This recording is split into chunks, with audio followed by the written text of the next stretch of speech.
Yeah, just heading out on a property to shoot some, or hopefully control some pigs and deer. Just loading up the buggy in the start of this, and then we'll head down the paddock and see what's about. Just catch up here with the next short in this series of video. And yeah, I'm not very good at this YouTube stuff, but I hope you enjoy just the footage and the thrill of getting a few pigs on foot, which I struggle to do because I'm pretty crippled up. But I hope you enjoy.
A good sized boar actually run down in this paddock just below me into the creek, and he got wind. He knew I was there before I even seen him.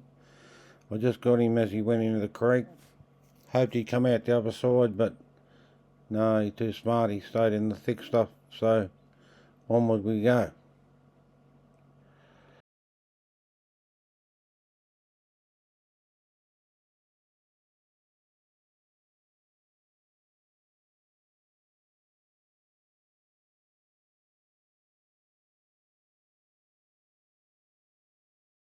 So I use these tractors at night to give me a bit of a camouflage for the side by side, and I just sit in it.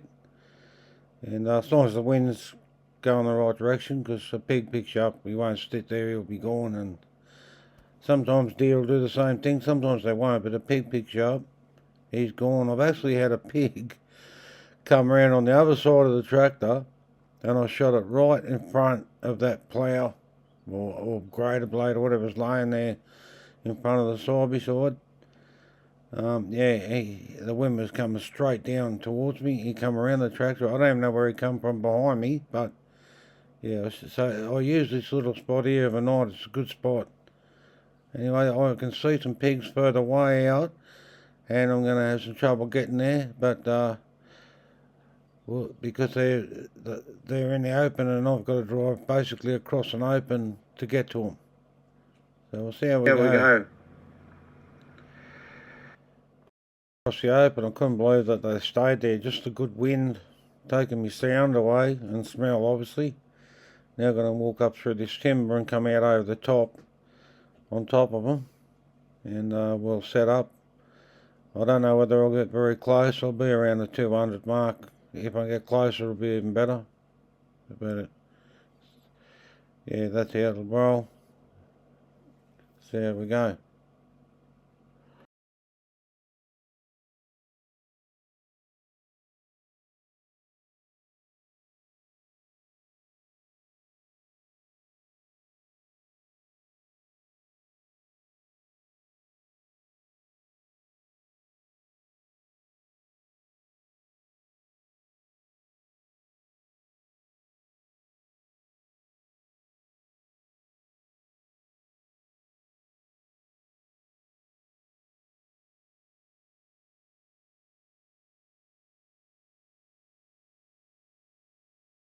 Just so you know, the rifle I'm using is a Swedish Mauser CapCut staff, made in 1899. You heard that right, a 126-year-old rifle, and it shoots better and more accurate than I ever shoot. And It's got a Hikmicro thermal SH35 thermal scope, and I find that a good outfit. And I've got a Alpex on a Remington Mohawk 222 that I use overnight as well, and it's great in moonlight, especially moonlight. I've tried the RA light, and I find it can be a bit of a pain, a bit finicky if there's anything closer to light up things you don't want lit up. But anyway, I thought I'd let you know for your own ideas of what you could use for thermals, and I'll guarantee you the Hikmicro's probably the best for the bunch for the price.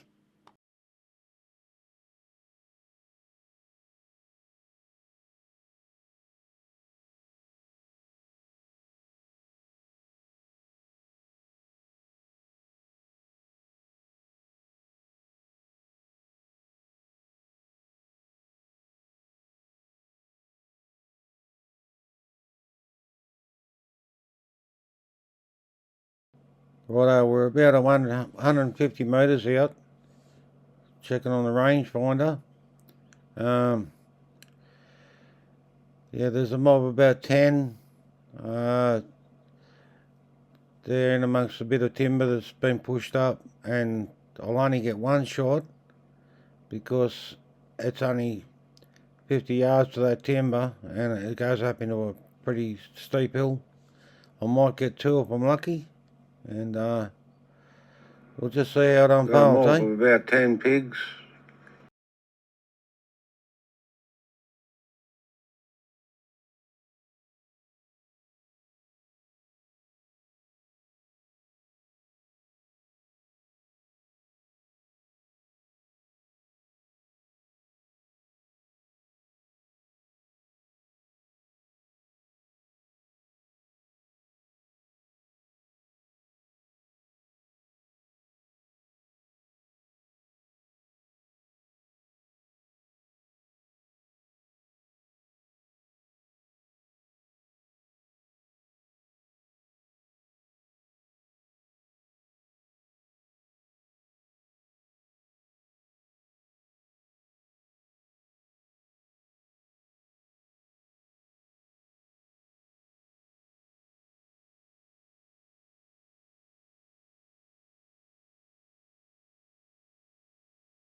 Got a mob of about 10 pigs out at about 150 yards.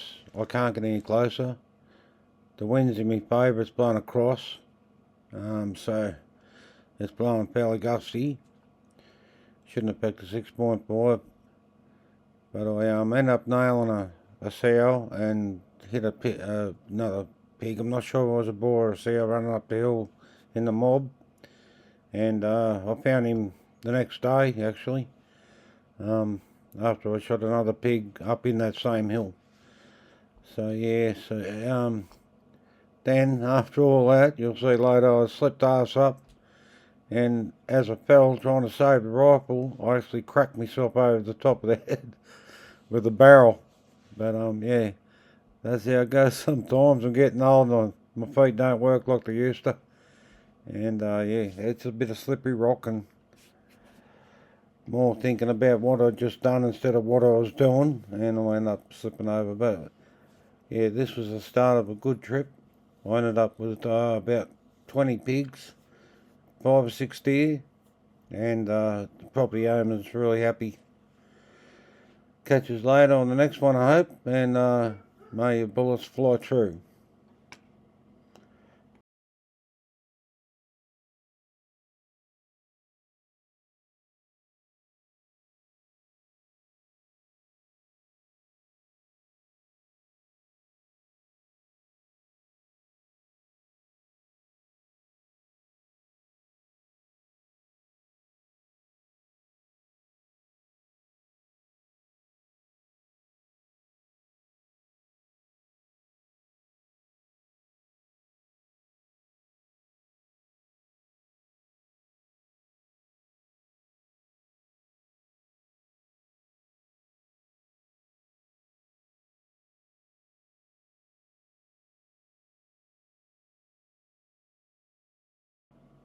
Yeah, come a bit of a gutter, but well, that's all part of it. Couple of lumps and bruises, but yeah, didn't ruin the trip, and had a good time. Catch us in the next one, guys.